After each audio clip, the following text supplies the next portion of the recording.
Welcome to the Trading Raw Stories podcast. I'm Rita Pira, the host with the most inspiring stories that you ever did hear. Back in the day when the day was back, I was known as the juicing queen. I became raw vegan overnight after watching a documentary called Food Matters. Changing what I was putting in and on my body didn't just make me lose weight and have great skin. It gave me mind clarity, more energy, and over time made me so self-aware and intuitive that I vibrate on a higher frequency and level of consciousness that's turned me into a manifesting queen. I've lived like 9 lives and have amazing stories to share that may inspire you to finally leave that toxic guy you're with, quit that miserable job you hate, start that business you've been talking about forever, and at the very least, you'll probably start saying yes more often and eat more vegetables. I'm your tell it like you need to hear it and make you do it, sister from another mister. I've lived quite the life and have stories for days that have inspired women to transform their lives in real big ways. So I created this podcast to share my insane and unbelievable stories with the world to reach whoever needs to hear them. I'll bring on inspiring humans to trade stories with me, and I'll even have some live coaching sessions with listeners calling in. You're here because you were meant to find this podcast, this community, these raw stories. There are no coincidences. Everything happens for you, not to you, and I'm so glad you're here.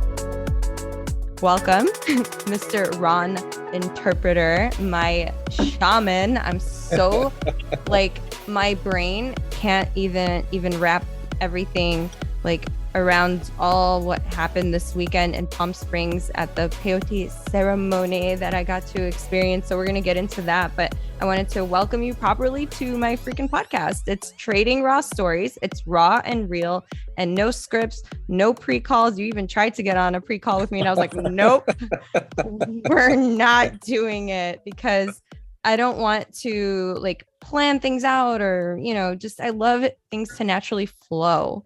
And I believe it ends up serving better than we could have over prepared for. You know what I mean?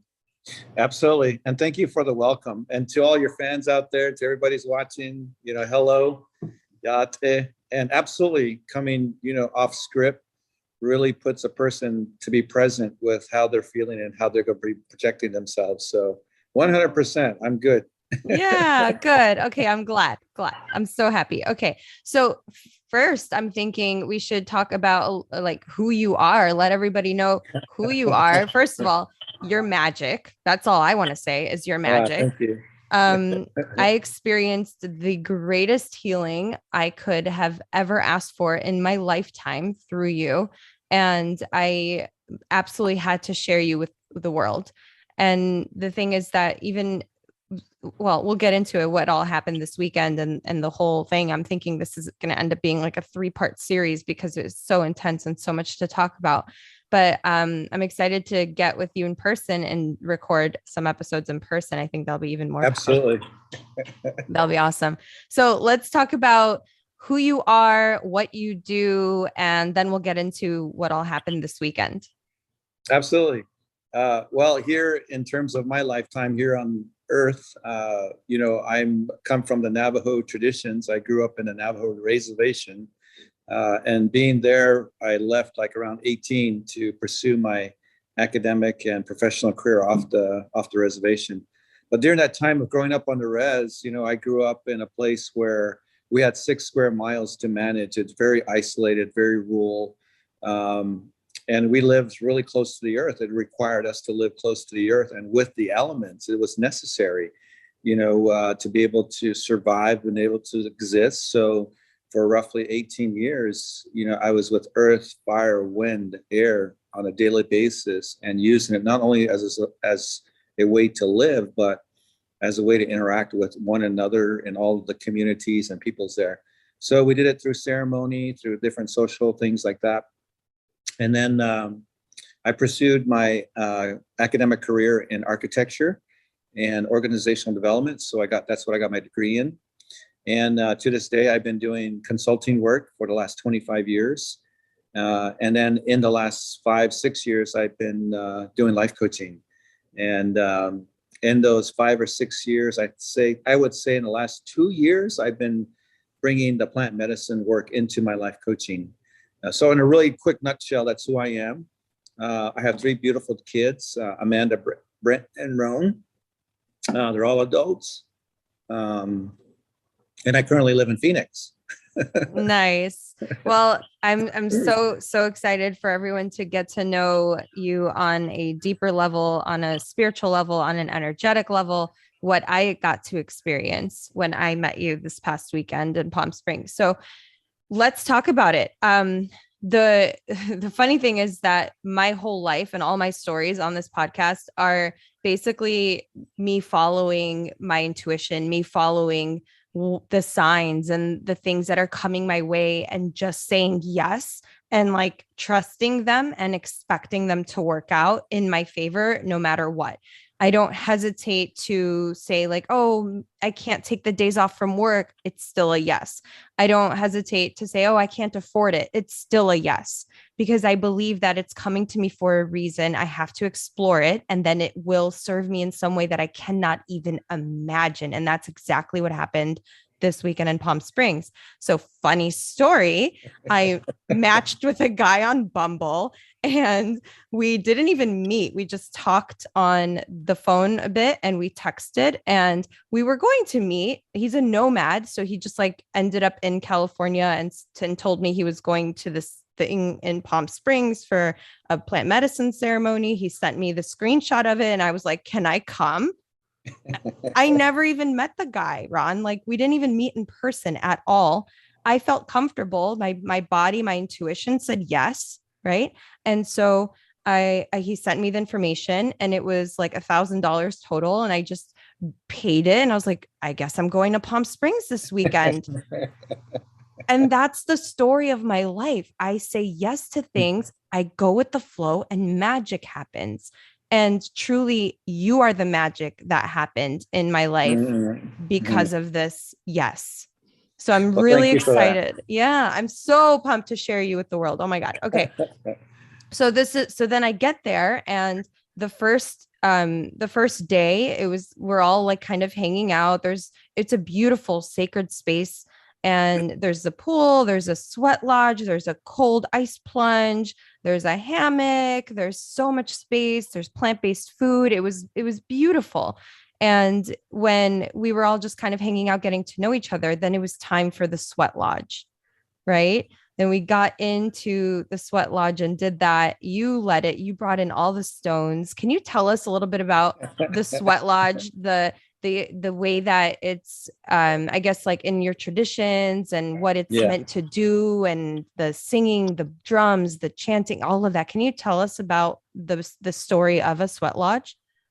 Yeah, absolutely. But before I get into that, I'm going to have to confirm that yes, that whole description of you just showing up and saying yes is a great description for the entire weekend of how I witnessed you the entire time.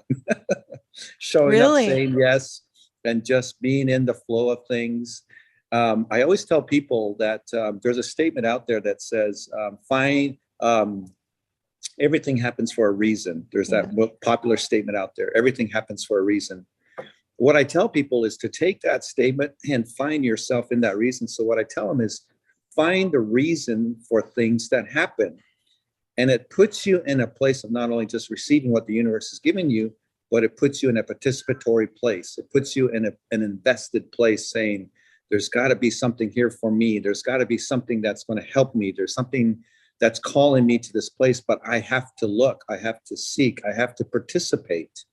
So even though things are coming to you, meaning things happen for a reason, healing and self-confirmation happens when you look for that reason. And in the end, it turns out that you're the reason, is basically what it comes to. Yeah, absolutely. So I think that's a great statement for how everything happened for you and how I witnessed everything unfold. Oh my gosh, I love it. Yeah, I always tell everyone, my clients and just anyone who will listen, it's not everything happens for a reason. I always say everything happens for you, not to you.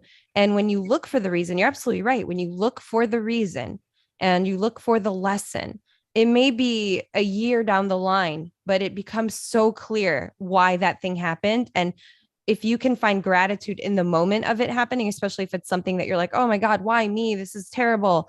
It's like, pause, say thank you, be grateful, because it's a gift in disguise. Always. Yeah, absolutely. Absolutely. Always. Yeah. So back to the sweat lodge. Yeah. The sweat lodge, there's many traditions out there. And I think you expressed how you were experiencing the one in Mexico or Costa Rica. I forget where it was. Yeah, Costa Rica. Yeah. Costa Rica, yeah. And it's called Telemescal. So in those traditions south of us, our brothers and sisters, they call it Telemescal, and it's designed differently. It's built differently, which is like basically made out of brick, and it's built into the ground. So it's more of a permanent structure in that sense. What we participated in was what they call an inipe, which is more of the Lakotas and northern tribes, the way it's designed. And so it's a little bit more like tensile structure. They bend these branches into making it into a dome, and then they lay blankets over it. And it's called inipe. In our Navajo traditions, we call sweat lodge. We have a word for it name. It's called tache. And that basically means to be among the grandfathers, to be aligned with the ancestors, to be immersed in the ancestral teachings. That's kind of what that means. And I think you've experienced that, the 2 times that you were in lodge, where you were immersed in the traditions and the ancestral ways through the songs, through the chants, through bringing in the stones, all that heat, all of that detoxing, all of that stuff that was happening with your body, the physiological effects that you were experiencing, the therapies that were happening with the sage and things that were placed on. So all of that encompasses the idea that you're among the ancestral ways, being among the ancestors in that way. Yeah. And I remember bringing in the stones, and I remember you sitting right by the doorway, and you were like singing along and just really enjoying that moment, like totally immersed into it. Yeah. Oh, I loved it so much. And what's interesting too, is that I remember I was comparing it. So I found myself judging. I found myself comparing, and I was like, stop it, Rita, like just be here, be present, enjoy whatever it is, because me being in Costa Rica, and I was at the place was called Brave Earth. So they did have that Telemescal where it was built with clay, stone, whatever. And it was like a solid structure. And it was like we had to crawl into it like it was a cave. And the chanting, everything was so much louder, and we were all like really into it. So I was bringing that into my experience with you all as well. So everyone who was in the room in the sweat lodge. So every time the stones came in, I was saying, welcome ancestors, like welcome grandmother, welcome grandfather. And I was really into it. And I was inviting everyone else in the space to not be shy, to welcome them with all of their might and all of their love and all of their energy, really, truly inviting the ancestors into the space. So that was the second round when I felt nudged to do that. Yeah. And then everyone did it, and it got louder. Do you remember? Like it got louder. Absolutely. Everyone was like, welcome ancestors. And everybody said that second round, the heat was hotter. The energy was like, it was so much more powerful and stronger, to the point where some people started to not be able to tolerate it in that round. I think what you're describing speaks to who you are as a person, who I've come to know. Is you have a influential way of using energy as a way to not only influence others, but you hold that energy very well, and it just naturally radiates from you. And as a result, it manifests in terms of your voice. It manifests in terms of your way you encourage other people, the way you interact with other people. And so that is a good example of how that affected people in the lodge, by you saying, welcome grandfathers, welcome grandfathers.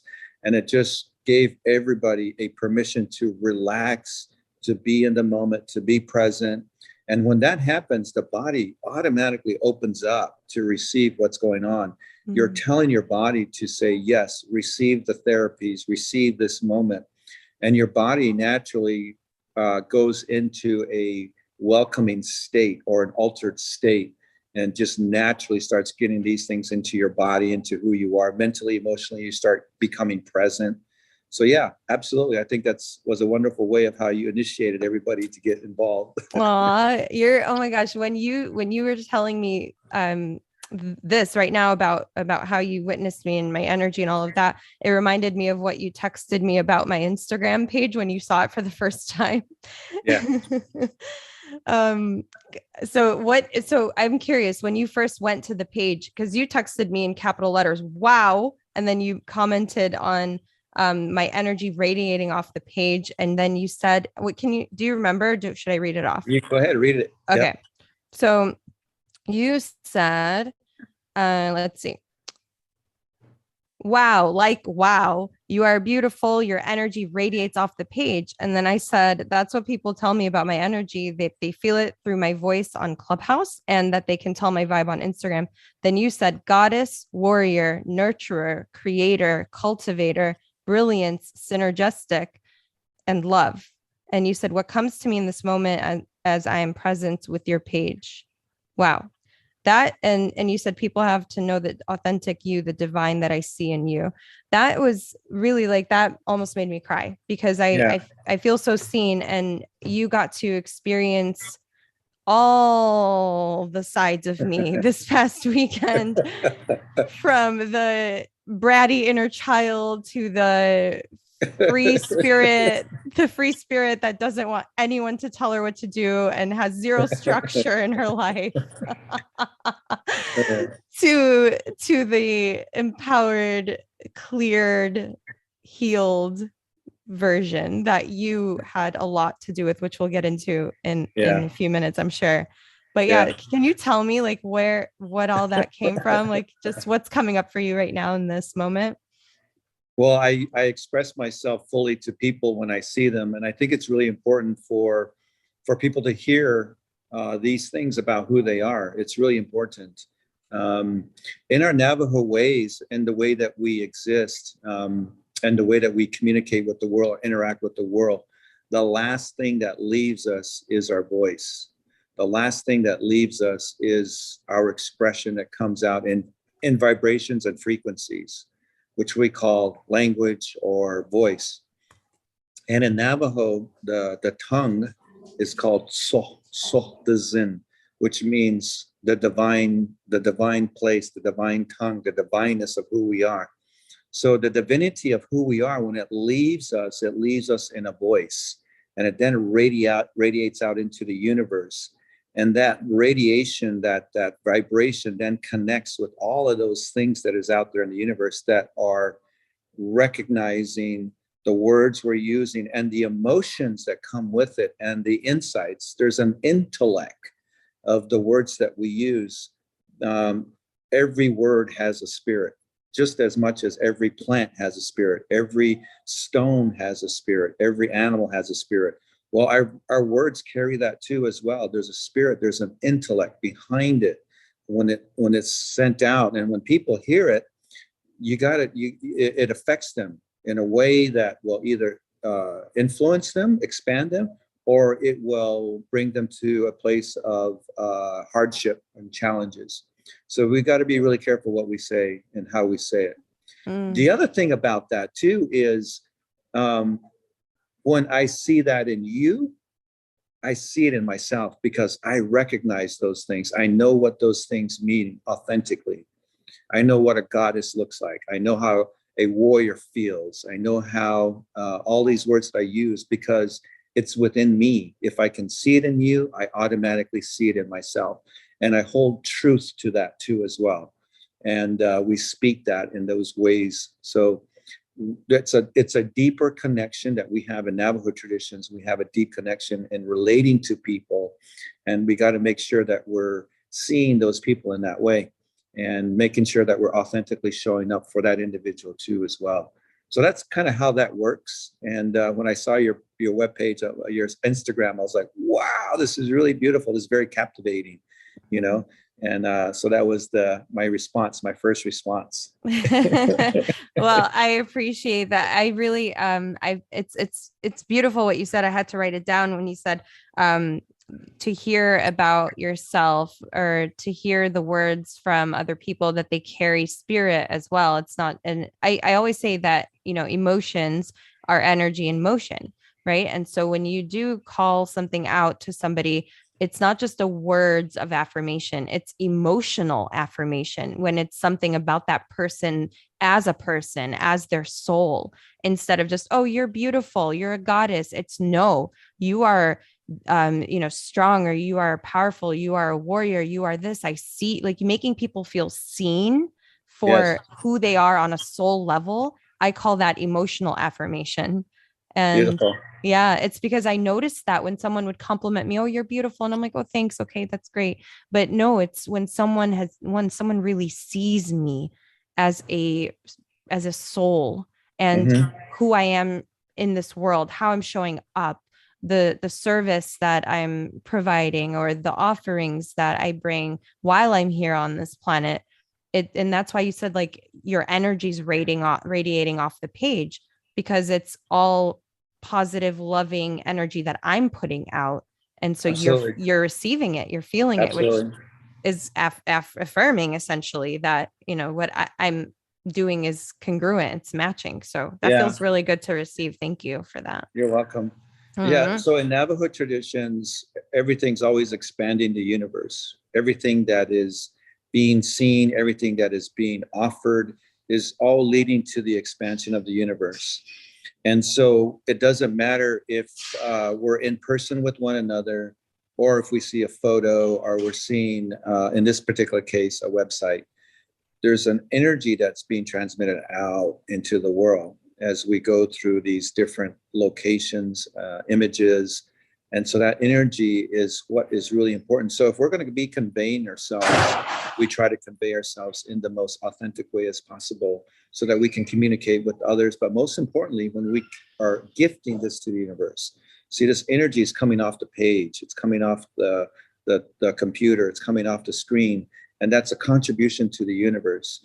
So we have to be very mindful as to what that image is, what is it that we're saying, or even the state of how we are when that photo was captured. That's really important for us to understand. And that then creates abundance. There's a reciprocity associated where there's a turning of energy, an exchange of energy. It's kind of like when a tree sends off the oxygen, we breathe that in, and then we give back the carbon back to the tree. So it's kind of like that philosophy, that understanding of the cyclical of how the universe works. So as long as we're authentic in our way and we're sending that out, then that's what's going to come back to us in that way. Yeah, I love that. That's actually what I try to get my clients and just anyone really to do is be more authentic and not worry about what people think and the way that they're showing up for them to truly be who they are, to be in congruence with what their soul desires versus being something that will be digestible to others. Because Absolutely. then that your energy is a mismatch and your desires are not being met, your needs are not being met, and you're just completely chaotic internally, your energy, right? Absolutely. Absolutely. And sometimes authenticity could be at your worst, right? Like you were saying, you were being a brat part of the Yeah, time at the at the retreat, yeah, right? yeah, That's authenticity. You were showing up in the fullest of who you are at that time, right? yeah, yeah, And that's part of the experience too. Is sometimes our authentic self is really showing up in those emotions of stress, in those emotions of contemplation, in those emotions of trying to retreat. That's all authentic, things that bring fear into our lives, things that bring stress into our lives, things that bring maybe even to a certain extent depression into our lives. It's an authentic feeling, but what we got to be mindful of is that that's only a feeling. It's not the state of who we are. It's not the totality of who we are. We're experiencing a moment, and we got to make sure that it's just that. It's an experience. It's in the moment. And it's also given us an opportunity to expand, to yeah. get beyond it, to expand. But yeah, Right. Yeah, just like when you are experiencing something like a pattern or some sort of belief is showing up, it's not you. That's not you. You learned something, but you can unlearn it, and yeah, that is not actually you. And I remember you talking about when we were in ceremony, why we're even here, why humans are here, and you mentioned earlier to expand the universe. Like yes, that's ultimately our purpose. It's why we're right, here. yes, Can you yes, speak to that? Because so many people feel stuck and lost and confused. Like, what's my purpose? I don't know why I'm here. And I know I went through that so many times. We call it the dark night of the soul, right? Where it's yeah. like, why am I here? What's the point? And yeah, so can you speak to that a little bit to give these people some relief? Absolutely, absolutely. Okay. So in our Navajo traditions, the role of humanity in like everyone, not necessarily just Navajo, but I'm coming from the Navajo philosophy and the theology of how we exist. So in Navajo traditions, the role of humanity is to continue expanding the universe. That's our role. That's our contribution. That's our gift to the universe. That's why we were created. Now, how we give back to the universe, how we expand the universe can happen in our traumatic state of being, or it could be happening in our angelic or authentic self when we are high vibe. It can happen both ways. The point here is that the universe won't make a distinction if you're giving something traumatic to it or if you're giving something high vibe to it. It'll just take from you and it will then filter out into the universe however it needs to expand. It doesn't really focus on just give me good stuff, Ron Interpreter. All I need is good stuff. But you know what? When you give negative stuff, Ron Interpreter, I don't want it. You keep it. It doesn't make that distinction. We end up deciding if it's going to be traumatic or if it's going to be angelic or divine. And we get stuck in that emotions of one or the other. And we feel like we're obligated to somehow have the experience or take ownership of that experience. And we get lost in all of that. So we are the ones who determine if it's good or bad. And we result in living with it being good or bad. So if the universe is taking everything as is, why don't I, Ron Interpreter, live a full life authentically as possible, both in my hard times and in my glorious times? Just live from that place of authenticity. Then things won't be as tried or challenging. And I won't always be running around saying, what is my purpose? Why am I existing? You know, the point is to live truly every day in your existence in the state that you are and know that it's a contribution to the universe in very simple terms. Yeah. Wow. I mean, that's honestly so reassuring in some way that your purpose is to just be here and to be yourself and to be authentic. And the thing is that I find it complicated though in a way because oh my gosh, and it's 4:44 on the dot. Ay, my number. So so when I grow, you know, I was born into this strict Assyrian cultural like household background where I was born into the way my life was supposed to be. It was designed for me. And I know that a lot of people are born into situations like that, where maybe it's the church, you know, that's kind of guiding their whole life. And they never really get to be who their soul is yearning to be because they're so busy trying to please their parents, their church, or whatever restrictions that they were born into. And so to kind of burst out of that bubble that you're born into, to have the courage to say, no, I don't want to live my life this way, the way that you want and the way you think is right. And the way that you've taught me doesn't feel right in my soul, in my body. So to break out of that is so scary. I mean, I did it and I still am within some boundaries and I'm still feeling some limitations where I still feel like I should do this thing so that my mom can be happy, or I should get married and have kids just to satisfy my mom. And, you know, I don't know if it's something I actually want or if it's something I want to make her happy, you know? So how do you have any advice for people who feel stuck, who want to break out of this bubble they were born into and truly feel like they have no options, they have no choice? Yeah, absolutely. But to give you confirmation, when I text you the message nurture, I could totally see you being a mother. I could totally see you having family in that beautiful way. And so I think that's confirmation there. Yeah, no, I definitely, I agree with you there. I would be a pretty badass mom and wife. Yeah, for sure. 100%. But getting back to what you were saying, I think it's really important for us to understand that there's a divinity within us, that God created our soul, God created our existence, and God can mean anything in different cultures and traditions. The goddess, the one source, Watatanka, Lord Jesus Christ, however we understand that beautiful mystery that is out there, however we identify with it, that's a natural extension of who we are internally. That's the energetic field, that's the energetic body, the anatomy internally. The inner child is what we call it, the spirit within me. So that's all of the universe cultivating itself within us. And so we are a natural extension of that. And so that's our spiritual identity. In Navajo traditions, we see that as our spiritual identity. So in the practice of human experiences, which is the human body, we have to relate to each other as people. We have to relate to each other in terms of understanding our talents, our contributions, and our abilities. Therefore, in practical terms, in human terms, we follow these things called ancestral teachings. The ancestral teachings give us a frame of reference as to where we're coming from, where were we born? And within that, there are different social structures, different protocols, how to exist based on geography, based on outlooks on life, things like that. They're just that. They're protocols. They're just ways of how we relate to one another and how we're choosing to exist in those protocols. So up until the time that we're 18 or up until the time that we're adults, we are following those protocols because that's originally where we come from. But at some point in time in our adult years, we make the decision, we become adults, and we become a state of awareness that's saying, what am I choosing and what am I not choosing? Or how do I choose to exist in this ancestral teaching, in this format, in this culture, in this tradition? How am I going to choose to be in here? And how am I going to navigate within this? You know, that's when you become an adult.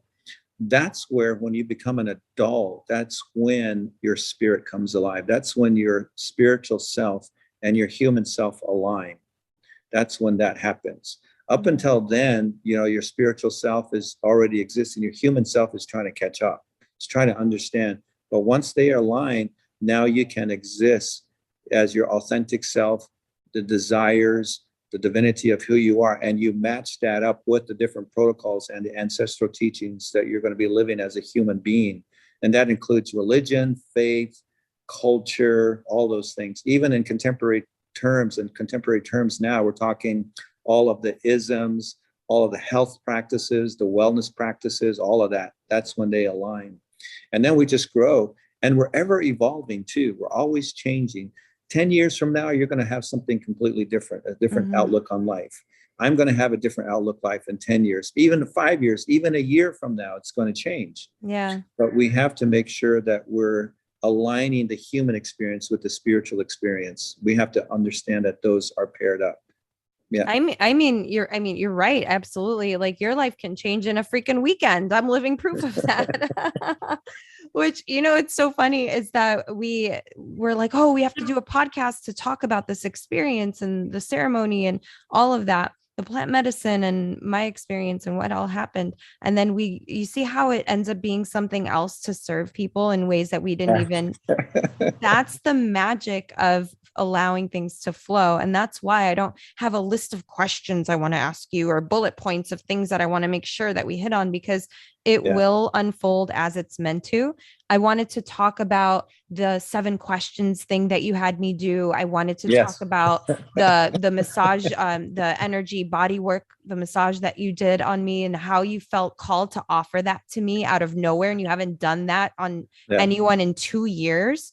And then I offered it to my clients, and one of them, because you're in LA for a few days, and one of them jumped on it right away because of me sharing what happened for me. So why don't we talk about that real quick? Because I think it's what changed everything for me. So when that first night of the ceremony, after the sweat lodge, and then we got dressed and ready for ceremony, we're all in white and light colors, and we come into the room, we're sitting in this circle, and you're creating the drum and all of that stuff. So I want you to share whatever you feel called to share about the ceremony, getting ready for it, and then taking the medicine and all of that. So describe it to us, talk about it, however you feel called, and then what you witnessed happening with the energy, with people, with me, and what ended up happening, and how you saw me and then shift and then come back to the room, all of it. Just feel whatever you feel called, share. Okay. Ready, set, go. Well, first I want to acknowledge all my ancestors, all of my elders who took the time to teach me this new way. So the retreat that I provide is a integration of different therapies. And my elders were saying, you got to you got to protect our traditional ways. You got to protect how we live our life here at home. And so therefore, rather than you using these traditional ways, we want you to integrate everything, and we're going to sit with you and we're going to see what you want. And then we're going to change it. We're going to adjust it so that you can still offer these ways, but in a very contemporary form. So I spent about a year working with my elders, and there's 3 primary areas that we do with the retreat. One is ancestral ways, bringing in the ancestral teachings from a thematic and a philosophical point. We have to have a foundation of teachings. And the way to do that in our native ways is to make sure that we honor our ancestors. Because from the time that things began to now, our ancestors were a part of our creation, the creation of Rod Interpreter. There are elders and there are ancestors who prayed us into existence, prayed me into existence through their prayers. So the ancestral teachings are some of the things that we bring into the retreat through chants, through songs, through different types of medicines that we use, plant medicines, meaning sage, palo santo, all of these different ways, tobacco. We bring in the elementals, which are the earth, fire, water, air experience into this too. And the second thing that we talk about is the wellness, the physical body, right? The physical body. We have to bring in all those therapies like the elemental therapies of water. So we did some cold plunges, we did sweat lodges. You know, we had multiple ways of how we were bringing the elementals, the wellness into this practice. We did a little bit of yoga, some stretching. We did some nutritional meals, all plant-based meals the whole entire time. The third component is we have to think about the future. In our Navajo traditions, we have to think about the future. Everything that we're doing now leads to the future. We have to speak the future into existence. So in today's time, in modern times, that's life coaching. Life coaching provides us practical approaches of how we can put things into place, find the clarity, and then put practical things in place to move forward. So we have those 3 modalities, or we have those three traditions that come into the retreat. And so all of this was something that we created for you. And you went through all that whole experience of just trying to adjust yourself, you know, going to different altered states of your existence, you know, coming in just as you are, but taking different plant medicines and different therapies allowed your state of being to be heightened. When your state of being is very high, your ability to process information is quicker. Your ability to sensorize information is a lot quicker. So now you're up here. You've passed your daily threshold. Now you're up here, and you're so divine. You're existing in a divinity that is so high that when information comes to you, you can process it a lot quicker. And then your body can adjust and it can detox and let things go. So that's the whole point of this, is to elevate you to that level of existence. And that's what we did with the sweat lodge therapy, with the plant medicines, the nutrition, the life coaching, all of that brought you to that level. And then we just ride it out for 3 days, you know, just in that state, in that high state, we just ride it out.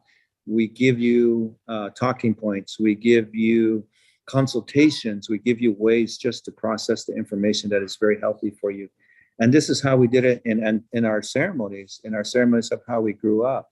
We always brought the universe into ceremony in different ways and different formats. And that's really important. So we're aligning ourselves with the universe in that way. We're aligning ourselves with the divine. And that's how we're able to process the information, heighten our existence in that way. So that's what we did. So that one of the things that you were talking about was the 7 questions. So the 7 questions is part of the life coaching technique. It's the practical approaches that we have. How am I going to put this into practical life practices so that I know exactly where I need something to step on? I need a target. I need a tool that I need to work with. I need to get something that is relevant for today's time, rather than just looking at it from a theoretical and philosophical place. I want to be able to have something tangible to move forward with it. So we did those 7 questions, and it related to about emotions and identities. You know, we create emotions in our lives, and we create identities in our lives. And then sometimes we get to the point where we feel like we are our emotions, but that's not the case. Emotions are just sensories. They're just indicators. It's not who we are. So if we have an emotion of sadness, we have a tendency to say that I'm a sad person. I'm a sad being. and we get caught up in the feeling of sad. So therefore we exist in sadness, when all it is just an emotion. It's just an emotion. It's just a registered state of who you are. Now, how you respond to that, that's what makes the difference. Yeah. So for me, I was feeling, so after I took the medicine, and then we sat there and the drums and the chanting and you're singing and all of that, like you were putting so much love and energy into the ceremony. And I was sitting there kind of feeling like I wanted to throw up, but I couldn't throw up. And I felt like uneasy and uncomfortable and didn't want to sit there anymore. Like that first night, my body was just not having it. And when it came, I was like, when can I lay down? Like, I want to lay down so bad. And so that I remember when it was time to sleep, you're like, okay, it's time to go into dream time. We can lay down, we can, sleep. And it was like after midnight, we welcomed in the morning and all of that. Right. So then we get to sleep. The second you gave me permission to sleep, I could not sleep. I was like, of course. So tell me I can't sleep and then I'll be able to sleep, because I want what I can't have, apparently. I don't know. But yeah, so then I remember laying there. My legs were just really moving a lot. I wasn't comfortable. I couldn't get comfortable. I was turning and tossing and then I just got up and I left. I was like, let me go try to sleep in my bed in the room that I was staying in. So then I go, and then my legs are dancing and moving even more in the bed. I could not get comfortable. I was alert, wide awake. And then I found myself feeling angry. I found myself judging. I found myself complaining and just being so negative. And then my friend who invited me to come, that I met, from Bumble. It's really funny. So he came to check on me and to see, if I'm okay and why I can't sleep, because I guess you sent him over to see if I was okay. And you said, if she's struggling, tell her to come back. Yeah. And I was like, I'm not struggling. My legs just won't stop moving and I can't sleep. This is not, and I want to go home. So I recognized my leaving pattern came back up, me feeling like, I don't want to be here. This is stupid. I want to leave, and wanting to basically separate myself, as I always do. I want to be alone. So I'll sever things. I'll cut things off. I'll cut people off, or I'll just end something. I won't finish what I start. And these are patterns that when I'm in my typical, conscious awareness or whatnot, without being on medicine, I can catch myself in that moment and I can choose differently. But in this super heightened state, I was just like really releasing it all. I was just feeling it all, letting it all out, no filter. I didn't care.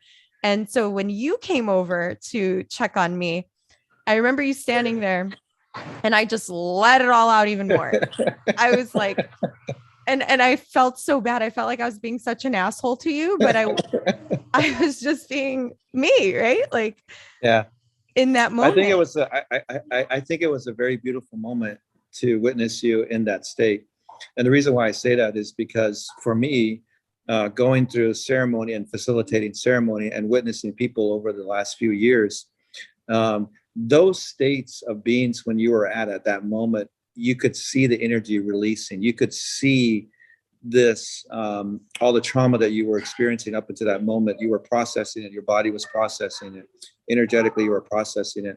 So these tantrums and these sort of like brattiness that you were going through is a way to process that information. It's to release it and to let it go. It's just a state of being of just letting this stuff go. So part of letting things go is to feel it first. You have to feel it first. I'm laughing because of all the noise in the background. It's irritating the shit out of me. And I want to yell at everyone in the background. I want to be like, what the fuck is wrong? Like, can you please? Like, no, but I was like, okay, let me process that. I just felt my feelings. Now I'm okay. Are you guys okay? Audience, you're good. we acknowledge the fucking noise in the background and we're just going to let it go.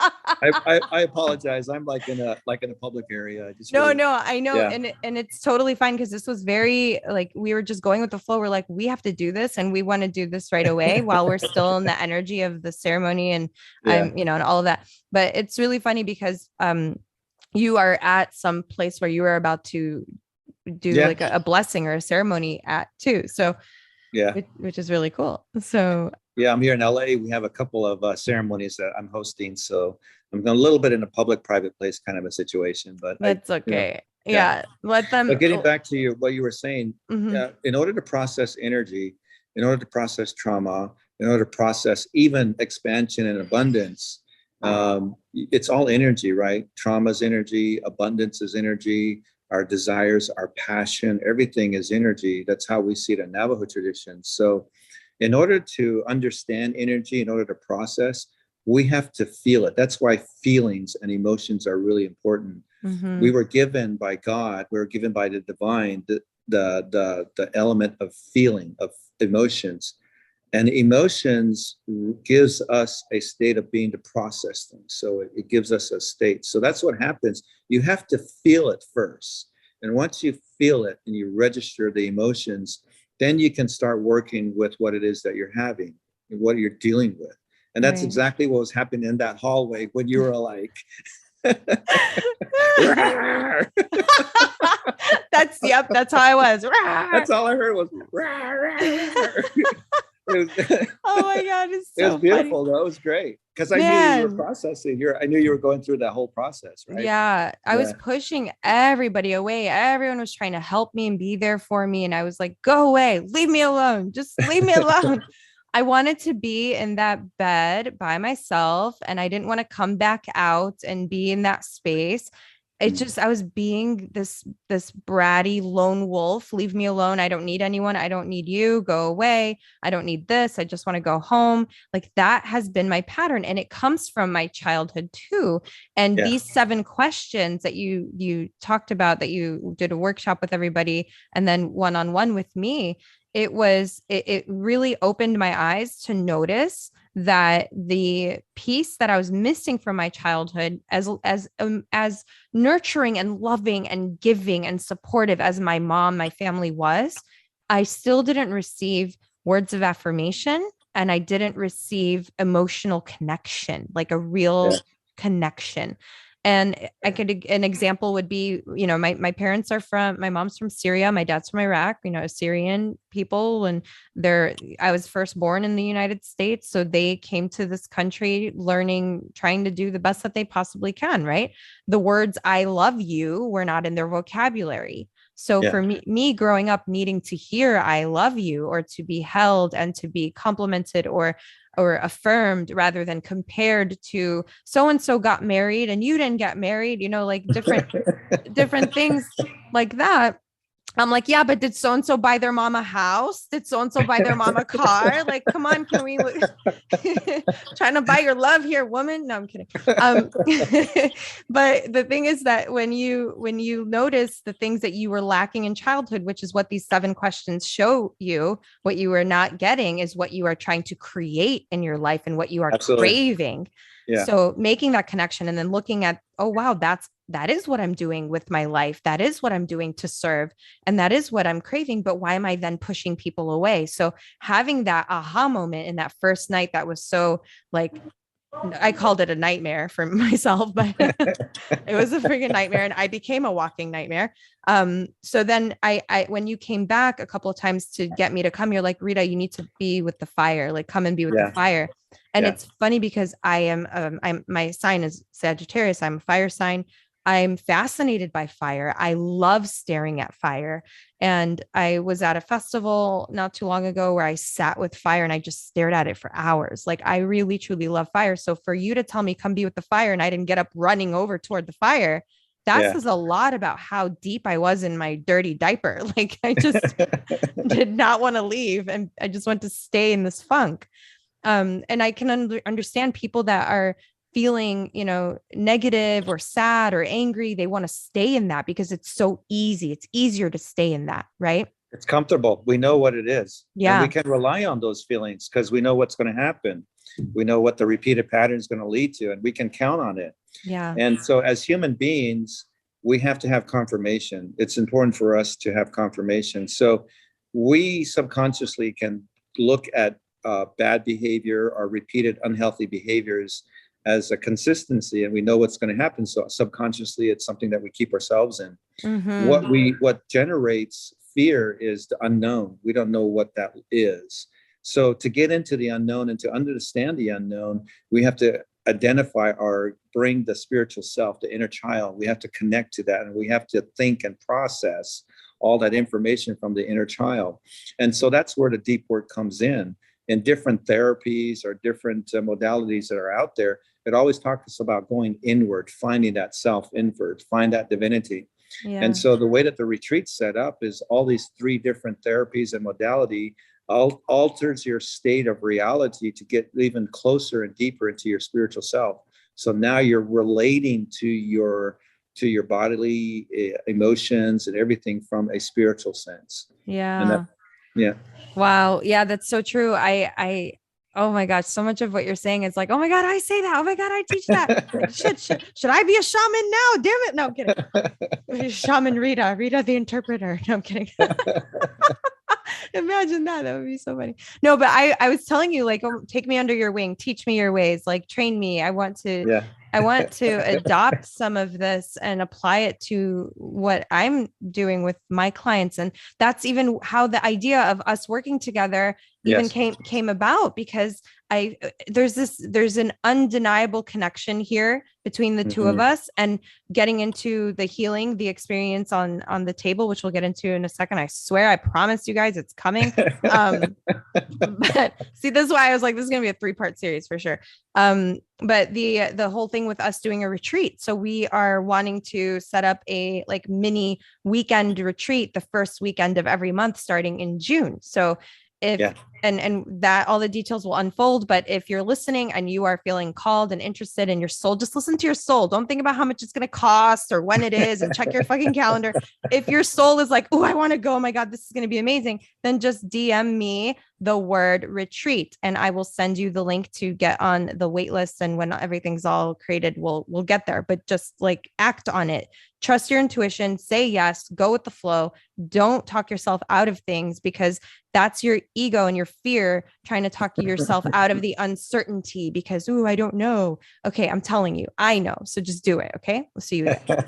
Okay, cool. Now going back to the retreat. So when we were in the ceremony and all of that, everything is great. And everyone was having their own experience. Mine was a little bit of a nightmare, as we were talking about. So then when you came to my room and to try to bring me back to the ceremony and the experience and go to the fire, I still stayed there. And then you came back again, and I still stayed there. And then you came back again. Like, you were committed to ensuring that I was okay and that I continued through the flow of the process. Like, you didn't give up on me. You weren't just like, okay, let her just sit in her dirty diaper, forget her. You really cared so much. And I came back out of respect for you, truly. Like, I really did. So I came back out and I went and sat by the fire and vented some more, let it all out. And the space was held for me. And then I started like laughing a lot. So then I went through these emotions, roller coaster. I looped through being angry, complaining, and venting and negative and all this. And then I started just like laughing and making fun of myself and things, calling myself out on my shit. Like, it was just really funny. And then when the drums started playing, we had to go back inside for ceremony and then all of that. So am I missing something? I feel like I'm missing something. No, I think that's pretty much what happened. Okay. But I do want to point out something that you're talking to. Yeah. And I think it's really important. And this is where the healing started to begin with you, which is, here's the threshold of how we've resolved everything in the past. And we're always living up to that threshold to resolve things, to process things. We're doing the same thing over and over again to try to resolve and bring solutions to our traumas, to our dilemmas, or even if we want to expand, we're reaching our threshold. And that's what you were doing. You're reaching your threshold by doing all of this stuff. But what's on the other side is all new. And that's where fear is, because we don't know what that is. So you were hitting the thresholds. You were giving all the excuses. You're throwing the tantrums. You're laughing at things, laughing at yourself. You're just hitting those thresholds, trying to find some sense of relief, trying to find some sense of, some sense of the whole things that are happening. Where it started transitioning for you is when you actually left that threshold, you removed that threshold, and then you committed to yourselves to saying, okay, I'm here. Obviously, I'm not going anywhere. Nothing, there's no way that I can escape this. My empty threats of leaving. Nobody's taking me serious at this point. When that was removed, when that threshold was removed, you just stepped into it and you just gracefully just became, the divine person that you are. And yeah, that's how we as humans, we keep hitting that threshold. Yeah. I Yeah. remember you mentioning that example, that threshold, when we were in ceremony and the bowl was being passed around to take the second dose of the medicine. And I came over to you and I was like, please, can I not take it? I'm going to throw up. It doesn't taste good. I don't want it, please. And you're like, it's up to you. But, you're here, and you showed me like the whole threshold thing, and you can either push through and do it or stay in your comfort zone, essentially. And that when you positioned that to me, I was like, oh, fine. I have to because I have to practice what I preach, right? If I'm telling people to step outside of their comfort zone and push themselves and trust that on the other side, it's going to be better for you. And if you don't do it, then nothing will change. You will stay exactly as you are. Nothing will change. Yeah. And so I pushed myself. I had to do it. And you did it beautifully. Thank you. And I didn't throw up. Woo! And so then that night, once that night ended, and then we welcomed in the morning, and I couldn't sleep. I was so energized, so wired, but I still was walking around sad because I was crying my eyes out all night. And so I still had these like heavy eyes, and people kept coming up to me and hugging me and checking on me and asking how I am. And I'm reflecting now, looking back after we're all sitting in ceremony and everyone is sharing. I remember, and we all laughed about this at one point, but I remember how at the end of it all, I was like, yeah, the first night I was just like, everyone's sharing. And I'm like, oh my God, are you guys still talking? Can you just stop talking? Everybody wants to talk so much. Can we stop already? And then the second night, when I was, my healed self, what have you, I was soaking in every word of everyone's experience. And I was like filled with so much love, with a massive open heart. But that first night, or the next morning of the first night, where I was still sad and heavy eyes, and, noticed everyone having breakfast and we're all eating, and I was being greeted by people, and they're like, how are you doing, Rita? And I was like, like I was walking around like death. I was dead. I was just not happy. And my eyes were heavy and puffy, and no makeup and everything. Like, that's it. I shed all these layers of me, and I just let everyone see me raw and vulnerable and angry and everything. I didn't care, which is so crazy because it was 12 men and 2 other women. And for me and they were all like really good looking guys too. And I was like, instead of me caring about like looking a certain way and being presentable a certain way or presenting myself a certain way, I didn't care at all. And that is huge. That's huge. That's where the transition started taking place. Yeah. So during the whole day, when you were experiencing all of the crying and all those things, that's how the body purges too. And in a lot of plant ceremonies, people have a tendency to think that they're going to have to purge like vomit. Yeah. There's so many ways. The body is so beautiful. It's so magical. The body has a way of processing and purging in so many different ways. So crying, defecation, spitting, energy is just being released from your body. So there's all different ways. So that was your purge. That's how it was dealing with it. Yeah. Yeah. And in reflection, looking back at everyone, after hearing all of their experiences, it dawned on me that I didn't check in with anyone. I didn't go up to anyone and go, hey, how are you doing? Curious about their experience, because I couldn't see anyone's experience as mine was so obvious. Right? Like, it looked like everyone was having a very easy time compared to me. So I didn't go up to anyone and be like, hey, what's this experience like for you? What's coming up for you? I didn't even know they were having consults with you. Like, it's so wild. I was so immersed in my own experience. And that says a lot about like us as humans. We tend to be so self-involved with our own experience. We don't even look at other people and what they must be going through. So that really opened my heart even more to recognize that, and to be even more engaged or invested in other people, to just check in, because you never know how someone's doing and what they're going through, and just to listen and be there for them, as people were for me, even though I was pushing them away.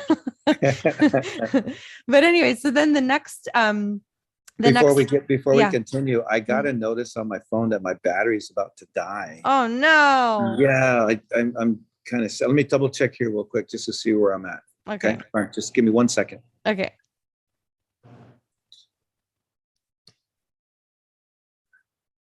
Okay, so I might have about 10 minutes or so, 10, 15 okay minutes. And you have to go to dinner anyway, so we'll cut it. We'll end it.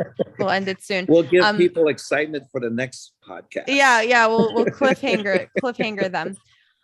So let's talk about what happened that morning after the first night, the next morning, where I'm talking about going, walking around sad, crying still, and hurt still, and just like energy depleted, yet I can't sleep at all. I can't sleep at all. And so I'm laying down. It's really sunny and warm and beautiful. I'm just getting some sun by the pool. And I thought maybe I could fall asleep out there. You came over to me and you offered this energy body work massage. And I at first was like, I don't know, because I have trouble receiving still, even now. And then Jacob looked at me and he's like, I would take him up on that. And I immediately was like, let's go. And so we went over to the table, and I happened to have all of my beautiful aloe products, my magnesium spray and my lotion and the glow oil and all of that stuff. And so I was like, perfect. And so I brought all of that over. I laid on the table, covered my eyes with a towel. You started with my feet and worked all the way up to my head. And you were pressing energy points, or you were noticing tightness in my forearms, and that my root chakra completely no flow at all. Can you speak to that? And then really like the fact that nature was responding, and the thing with the fly, oh my God, they need to know all of this, and then I'll let you go. I'm hoping my battery won't die. There's a lot to share. Well, my experience in that was, as I was leaving the ceremonial space, I had some charcoal.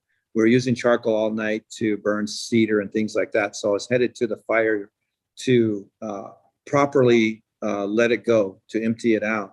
And on the way over there, I got this nudge, like, you have to offer it. You got to offer it. And I'm like, what am I offering? So as I was walking closer to you, it's this, where the primacy, where the proximity of where you were at. You have to offer it. You have to offer it. So I was thinking that it was the cedar I had to offer to the fire. And I was saying, yeah, I'm getting there. I'm getting where, spirits, just be patient. But as I got closer and I got right by you, it just said, you got to offer it. You got to offer it. And I looked down, and that's when I said, would you be willing to do a energy treatment? And so that was my experience. And to let everybody know, I haven't even offered this experience. I have never done this treatment. It's been a little over 2 years that I've offered this last time. And so to be able to offer it to you and in that moment really gave me I felt really cherished. I really felt valued that the universe was able to get me in a position to offer this type of treatment. It was a very beautiful moment for me to get confirmation from the universe to say that this is something that you should reconsider offering to people. And so that's my experience. So in that time, you were on the table and I was doing my energetic treatments and then hitting certain pressure points on your body. The way that works for us, in Navajo traditions, we have this technique called hand tremblers. We use our hands to diagnose and also to heal the person. There are comparable therapies out there called Reiki, the Holy Hand. There's different therapies that are out there in contemporary times. But we as Navajos had this centuries ago of how we used to practice this. And so that's what I did on you, was just do pressure points. And I looked at spiritual points on your body in terms of how we interact with the universe. There are certain pressure points on our body, or there's certain spiritual points on our body that allows us to connect with the universe, the feet being one of them. And then the hands was another one. And then I integrated the chakras, the lower chakras, the root chakras. I integrated that therapy or that modality into what I was providing. And I did that because I'm also a Reiki master. I had the privilege to become a Reiki master in 2015. So I integrated all of these things, all of these different therapies and treatments. And then we shared that healing experience together. And it was so beautiful because as I was delivering the treatments, the universe was interacting with us too as well. Mm-hmm. You know, there was a point where, like when there was a point where you're really struggling with content, you were processing some content, like the blower next door was going on. It just, everything just kind of was like when you were processing. Yeah. Then when you stopped processing, it got really quiet and the wind was just perfect. And then there was times where you were processing again and the wind was blowing really hard. Yeah. So just the way that the universe was just working and just the way the universe was being present for you and me, just, you know, being that vessel and creating that flow through you, it was very magical. And I hadn't had that experience in a long time using this treatment. So it was really beautiful for me to be able to perform that and have that opportunity. And so well, it was really magical. I'm sorry to interrupt you, but the thing that I just like have to make sure people understand is that like the parts wherever you were pressing or massaging, that triggered an emotion, that triggered a memory, that triggered a thought of something I'm experiencing or going through, holding on to, and I released it. Like I told you things people on this planet do not know. And I cried on the table. I released things. And that is what got my energy flowing. And that's how, and then the universe was responding with like the wind and all the stuff. And we're like noticing and laughing about it on the table too. And there was a moment where I remember I was talking about my gift of speaking, public speaking. And I know I'm meant to be on stages and all of that. And I just don't know how to get there. And then all of a sudden a fly landed on my lip. You remember that? Yeah. That blew my mind. I was like, of course, because a fly, very, very confirming for me. And then back to the 7 questions, which you'll have to come back and listen to the second episode for the 7 questions.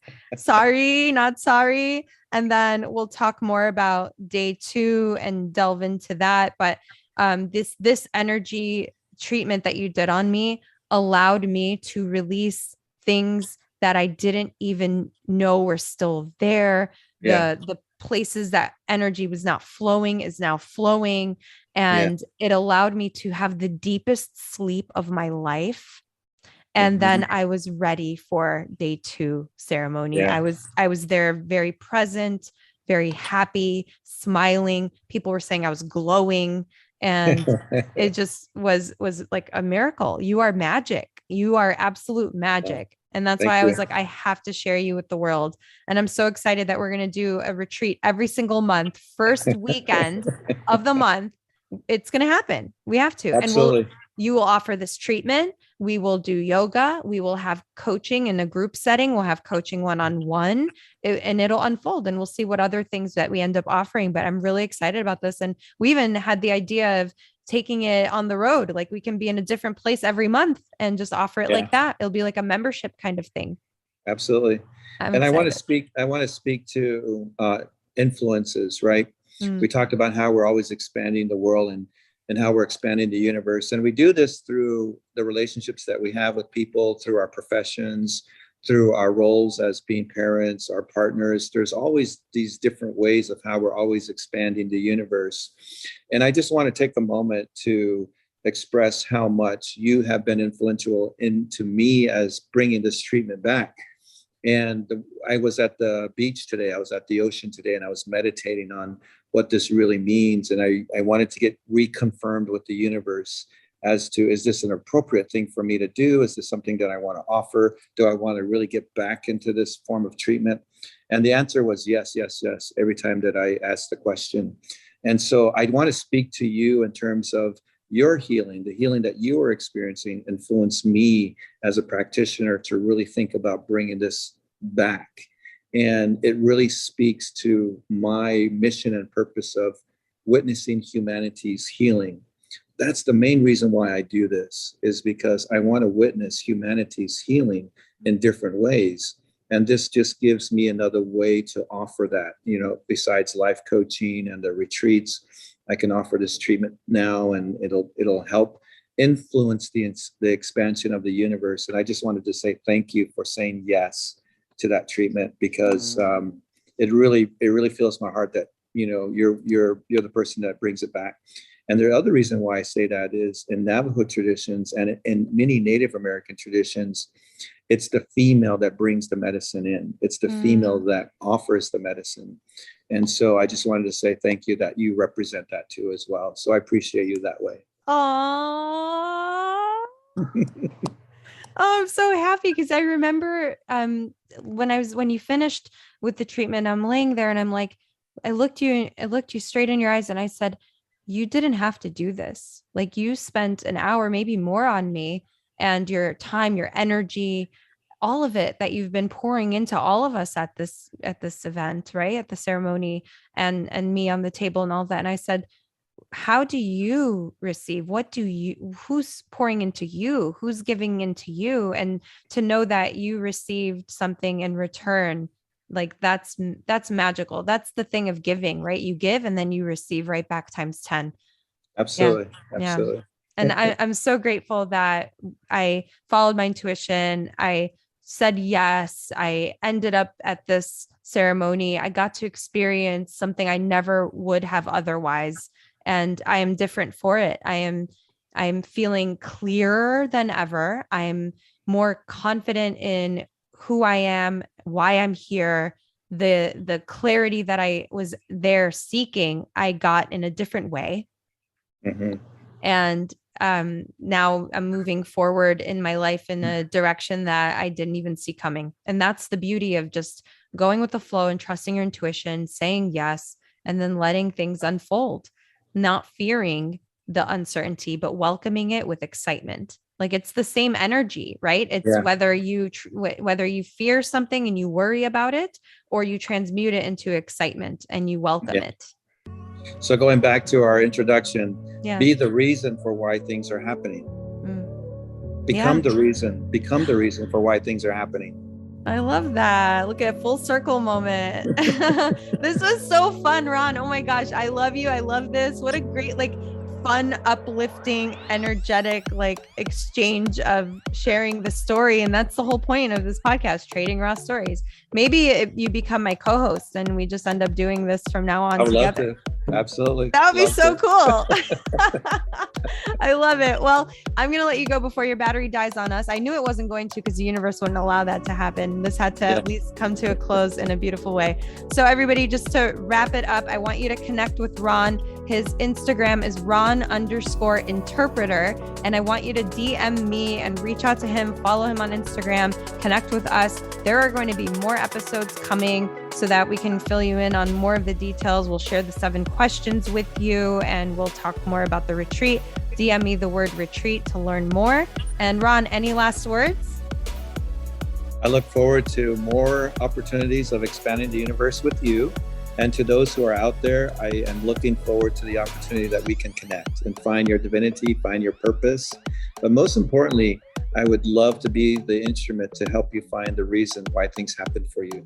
I love that so much. Oh, thank you so much. You're such a blessing. And I'm so grateful to know you and have you in my life and co-create with you in this present time and in the future.